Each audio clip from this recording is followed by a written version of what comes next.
Hey everyone, hope all is well. So on Thursday I had my initial appointment, like as I stated before.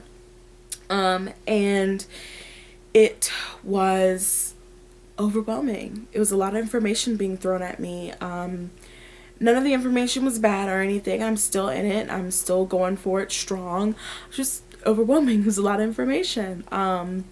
So when I first went there, I paid my first half of my program fee, which was $300. The next 300 will be my next appointment in February.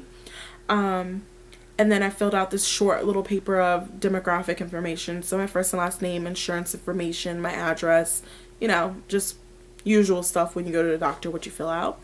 And then I went into a room and I talked with a lady, and she just went over a broad description of what I will be have to go throughout this program. And based on my insurance, it's a 3-month program. Most insurance companies, it's either a 3-month program or a 6-month program of nutritional services and things like that you have to go through before they will begin to look into approving you for the surgery. So you want to check and make sure, as I stated before you go in, on what your insurance company expectations are for them to pay for your surgery and everything like that. And do I understand all the information that she gave me? Yes, great. Sign the paper. I got a copy of that. Okay, cool. So then I went and I talked to another person. She asked me what surgery I was looking for into getting, and I said the sleeve, which, by the way, I will be uploading a video talking about the sleeve and the other methods to that you can have, just to give people just information. Because if you Google search it, you can get some good information, but also you can get a lot of other information and you don't know which one is right. So I will give you the information that's been provided to me on the methods of this surgery and what it takes, and I'll try to get the cost for you, but don't take me lightly. Take me lightly on the cost. So anyway, so she said, that's great based on, what you've given me. I think the sleeve is the best option for you. And I was like, okay, cool, yada, yada, yada. And then she gave me this pre-operative checklist. So, it's like this, looks like this. Yeah. As you can see, it's a lot of check marks, a lot of dates. Yeah. It's a lot of information. So basically, I'm just going to read down the list to you. So I have the lecture. I went to the lecture. Check. Initial intake. Check. Have that. Had my initial nutrition consultation. Check. I had that on Thursday. Initial set of labs and blood work. So I have to do that. Should have did it this weekend, but I was busy. But I will do it. Probably on Tuesday. Insurance verification, they do that. Monthly weight management for 3 months. That's what I was talking about. Your insurance company will either be a 3-month or a 6-month program that you have to do a weight management.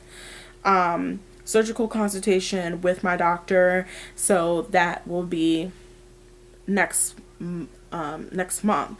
Something kind of scary that they were telling me is that I will only see my surgeon twice. So it's the initial surgery consultation, which will be what I have next month on the 4th, and then the day of my surgery. It's scary. I kind of just think that I thought that maybe, I'd see them every time I came in, but I guess not. I mean, he is a busy person, so yeah. Anyway, so then the next thing is a personal diet history letter.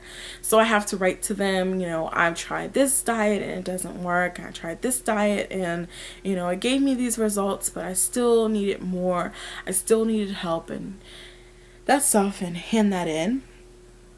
I have to see a gastroenterologist to get an endoscopy, and possibly a colonoscopy. Not fun. Yeah, no.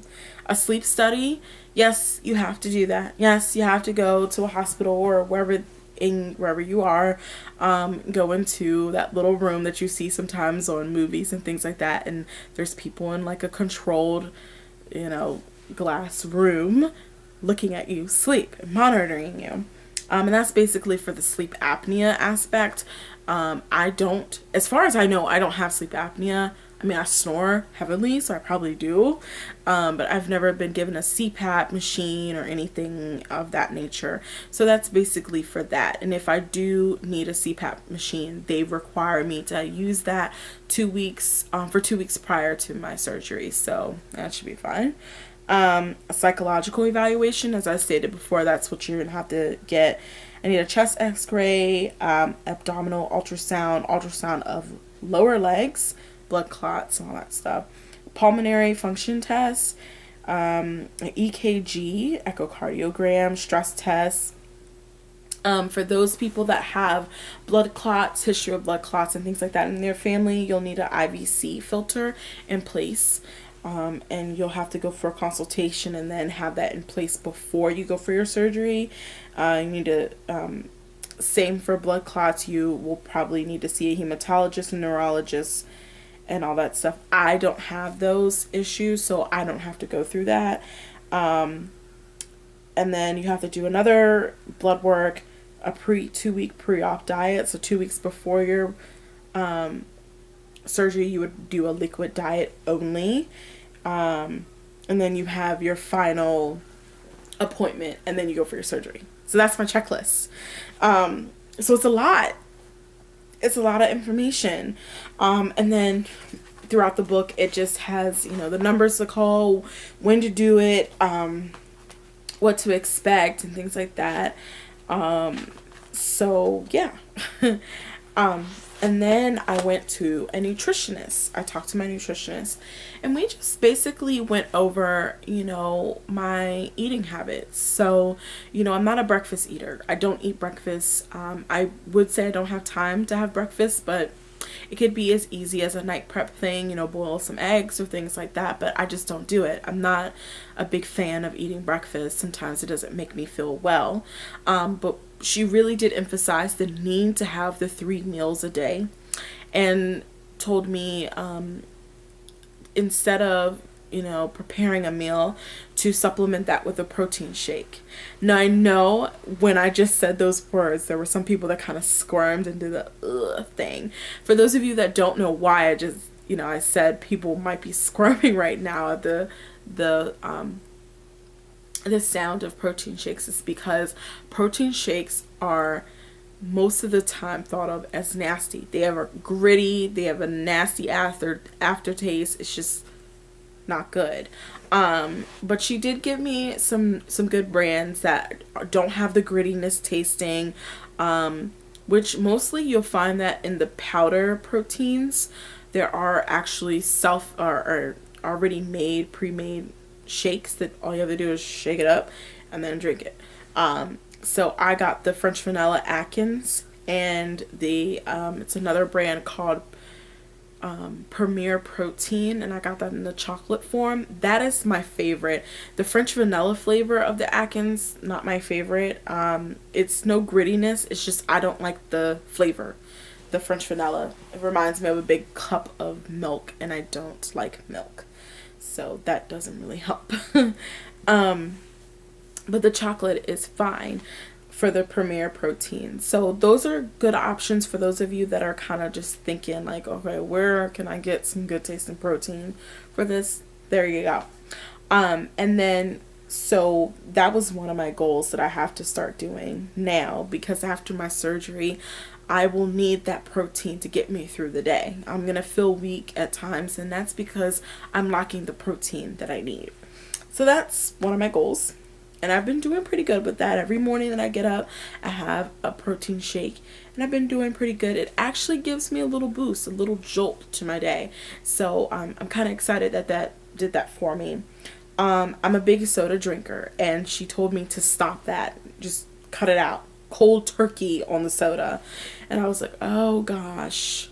Or any carbonated drinks. And she said, because once I have my surgery, because I'm getting the sleeve, or if I were to get the gastric, it's still you're cutting the stomach, and with the carbonation and the air bubbles, it will tend to stretch out the stomach faster and more than you want to do. So to try to prevent that, just cut the sodas out. Plus, sodas are horrible for you anyway.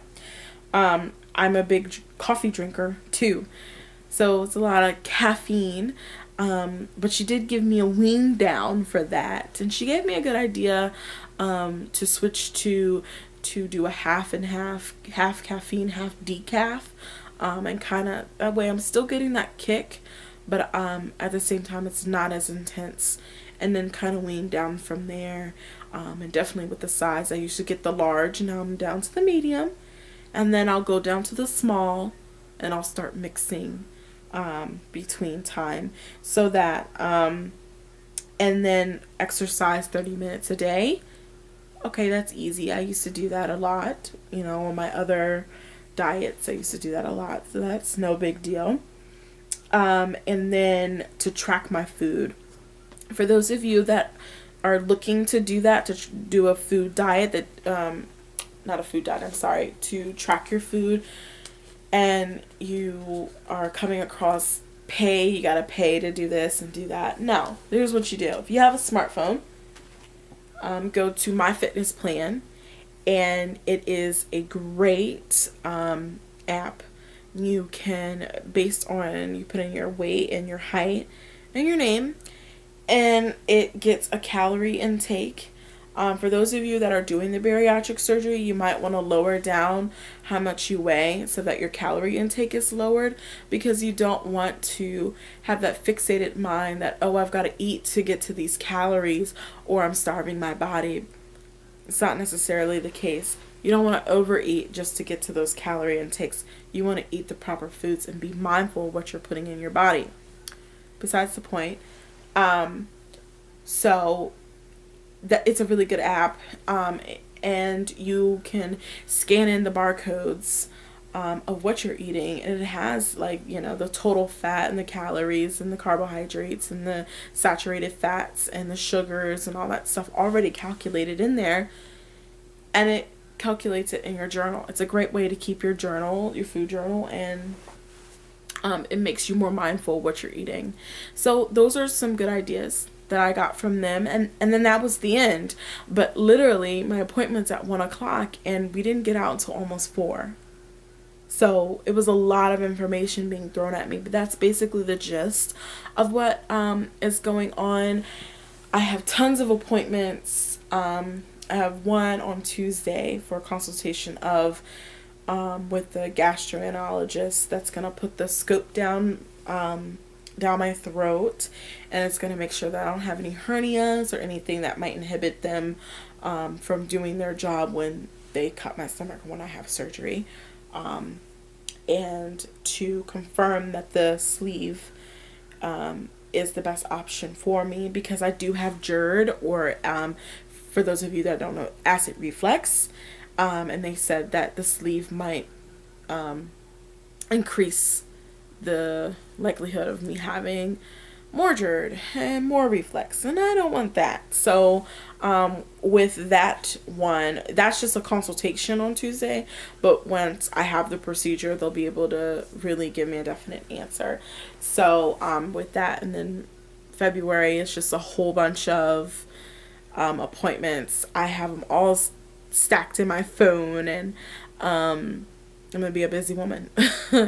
But I'm very excited for my journey. I'm so excited that it actually happened. Like, the day came, I had it, I got my binder, I was so excited, and I'm ready to start this journey. I really am, and I'm really serious about losing weight, and very nervous because I don't want to fail.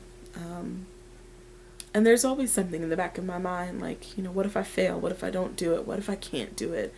And I have to keep reminding myself that I can do it. I'm a very strong person, and I can do whatever I want to do if I put my mind to it, honestly, and stick to it, and be committed. So that's what I have to do, and that's what I will do.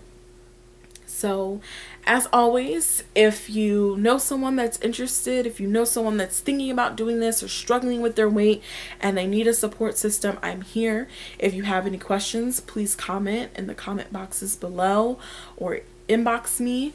I'm always here to help as much as I can.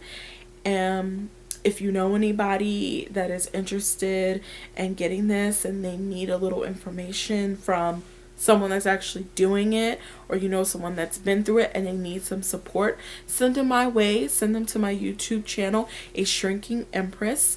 And also, if you get a chance, check out my other YouTube channel, Rogue Monroe 3. And so share and subscribe to that channel. And as always, thank you for watching. Bye.